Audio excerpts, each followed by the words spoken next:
Good morning. എല്ലാവരും സുഖമായിരിക്കുന്നെന്ന് കരുതുന്നു കേട്ടോ. നമ്മുടെ ഇന്നത്തെ സ്പെഷ്യൽ എന്താണെന്നോ, നമുക്കൊരു വേപ്പില കിട്ടിയിട്ടുണ്ട്. കുറച്ച് വേപ്പില, ഇത്രയും വേപ്പില കിട്ടിയിട്ടുണ്ട് കേട്ടോ. അപ്പോൾ ഇത്രയും വേപ്പിലയ്ക്ക് നമ്മൾ എടുത്തിരിക്കുന്നത് കുറച്ച് ദിനം ഉഴുന്നെടുത്തിട്ടുണ്ട്, പിന്നെ കുറച്ച് ഉഴുന്നെടുത്തിട്ടുണ്ട്, അരി എടുത്തിട്ടുണ്ട് കേട്ടോ. കാണാൻ പറ്റുമെന്ന് തോന്നുന്നു. ഉഴുന്നും അരിയാണ് ഇതിലെടുത്തിരിക്കുന്നത്. അരി കുറച്ച് മതി കേട്ടോ.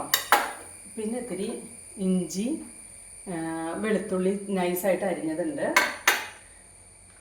പിന്നെ ഇതിൻ്റെ അകത്തേക്ക് ആവശ്യത്തിനുള്ള മുളക് പൊടി, മഞ്ഞൾപ്പൊടി, ഇത്തിരി കായം അതിലിട്ടിട്ടുണ്ട് കേട്ടോ. ഇത്ര മതി. പിന്നെ നമുക്കത് തേങ്ങ, നമുക്ക് കുറച്ചല്ലേ ഉള്ളൂ, ഒരു 2 പിടി വേപ്പിലേ ഉള്ളൂ. അപ്പം അതിനനുസരിച്ചുള്ള തേങ്ങയും കുരുമുളകും ഉണ്ട് കേട്ടോ. നമുക്കിനി പാചകം ചെയ്യാം.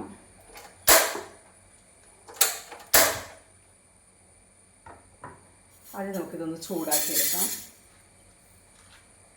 നമ്മുടെ ഉഴുന്നും അരിയാണ് ഇട്ടിരിക്കുന്നത് കേട്ടോ. ഇതൊന്ന് നമുക്ക് ചൂടാക്കാം കേട്ടോ.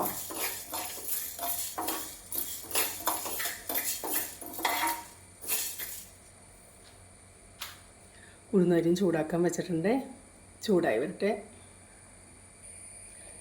ചൂടായിട്ടുണ്ട് കേട്ടോ. ഇത് വെറുതെ നന്നായിട്ട് ചട്ടി നന്നായി ചൂടായി കഴിഞ്ഞിട്ട് വേണം ഇത് ഇടാനായിട്ട്. അപ്പോൾ ഇത് നന്നായി നമുക്ക് ചൂടാക്കി ഇട്ടിട്ടുണ്ട്. അത് മാറ്റി ഇനിയിപ്പോൾ നമുക്കിതിൻ്റെ അകത്തേക്ക് അല്പം വെളിച്ചെണ്ണ ഒഴിക്കാം. വെളിച്ചെണ്ണ കുറച്ച് വെളിച്ചെണ്ണ ഒഴിച്ചിട്ടുണ്ട് കേട്ടോ. ആ വെളിച്ചെണ്ണയ്ക്ക് അതിലേക്ക് നമുക്ക് ഇഞ്ചി അരിഞ്ഞ് വെച്ചതും വെളുത്തുള്ളി അരിഞ്ഞ് വെച്ചതും ഇടാം.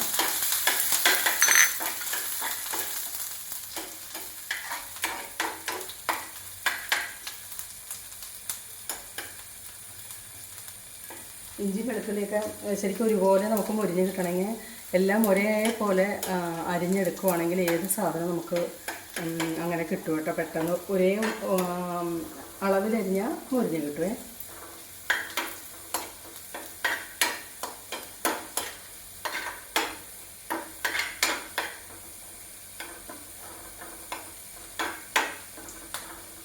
ഇത്ര മതിയാകും. ഇപ്പം നമുക്ക് ഏതായാലും ഇതൊക്കെ തേങ്ങയുടെ കൂടെ ആവേണ്ടതാണല്ലോ. ഇനിയിപ്പോൾ ഞാൻ തേങ്ങ ഇടുവാണ് കേട്ടോ. അതെ, തേങ്ങയും കുരുമുളക് ഇതിൻ്റെ അകത്തുണ്ട്. തേങ്ങയും കുരുമുളക് ഇടുവാണ്.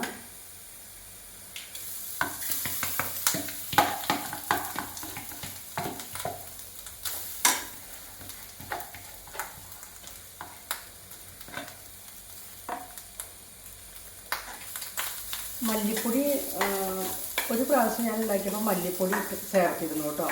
പക്ഷെ എനിക്ക് അത് അത്രയ്ക്ക് ഇഷ്ടം തോന്നിയില്ല. ഇതിപ്പോൾ ഞാൻ ഇന്ന് മല്ലിപ്പൊടി ചേർത്തിട്ടില്ല. ഇത് നമുക്കൊരു യാത്രയ്ക്ക് പോകുമ്പോൾ കൊണ്ടുപോകാൻ വേണ്ടിയിട്ടാണ് കേട്ടോ. 3 ദിവസമൊക്കെ 4 ദിവസമൊക്കെ ഇരുന്നോളുമല്ലോ.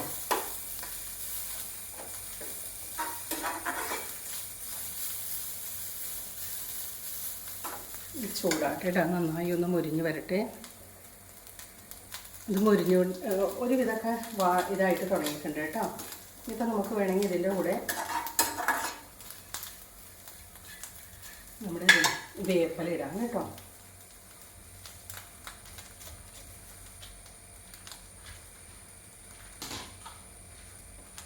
വേപ്പില നമ്മൾ ശരിക്കും പറഞ്ഞാൽ കറിയിലിട്ടാലും, കറിയിൽ നമ്മൾ എല്ലാ കറികളിലും നമ്മൾ ഇടുന്നതാണല്ലോ. കടുക് പൊട്ടിക്കുമ്പോഴും താളിക്കുമ്പോഴും ഒക്കെ ഇടാറുണ്ട്. പക്ഷേ അതൊക്കെ എല്ലാവരും പറക്കി കളയല്ലേ ചെയ്യുള്ളൂ അല്ലേ, ശരിക്കും അല്ലേ.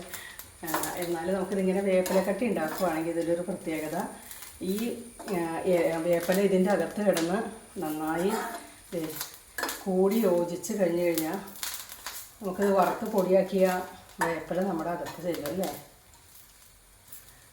അപ്പോൾ ഏറ്റവും നന്നായിട്ട് നമുക്കിത് നമ്മുടെ ശരീരത്തിനകത്തേക്ക് എത്തണമെങ്കിൽ ഇതാണ് ഏറ്റവും നല്ല മാർഗം. വേപ്പിലക്കട്ടി ഇതുപോലെ ഉണ്ടാക്കി വയ്ക്കുക. മാസത്തിലിപ്പം ഡെയിലി കഴിക്കാറൊന്നുമില്ല ഞാൻ. മാസത്തിലൊക്കെ നമ്മൾ ഇതുപോലെ ഉണ്ടാക്കി വയ്ക്കുവാണെങ്കിൽ നല്ലതായിരിക്കും.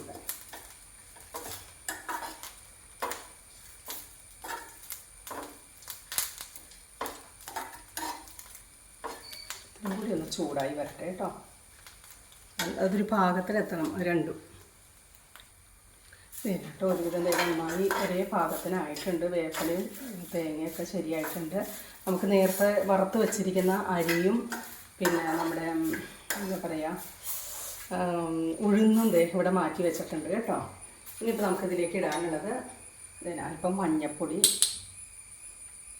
പിന്നെ ഇത് മുളക് പൊടിയും കായും ഇതിനകത്തുണ്ട് കേട്ടോ. ഇത് രണ്ടും ഇത്രയും മതി. എരിവ് കുറച്ച് ഇടുന്നുള്ളൂ, കാരണം മുളക് പൊടി കുറച്ച് ഇടുന്നുള്ളൂ, കുരുമുളക് ഇട്ടിട്ടുണ്ടല്ലോ അതിൻ്റെ അകത്ത്. അപ്പോൾ ഇത് നമ്മുടെ ഇനിയിപ്പോൾ ഇത് അരയ്ക്കുന്നത് ശരിക്കും പറഞ്ഞാൽ ഇത് ആദ്യം പൊടിച്ചെടുക്കും, അല്ലെങ്കിൽ ഇതിൻ്റെ കൂടെ ഇട്ടാൽ ശരിയാവില്ല.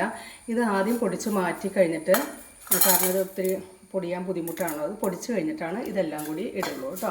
ലാസ്റ്റ് ഇത്തിരി വാളംപുളി, എല്ലാം പൊടിഞ്ഞ് കഴിഞ്ഞതിന് ശേഷമാണ് വാളംപുളി ഇട്ട് ഒറ്റ പ്രാവശ്യം കൂടി ഒന്ന് അടിച്ചെടുക്കും മിക്സിക്കകത്ത്.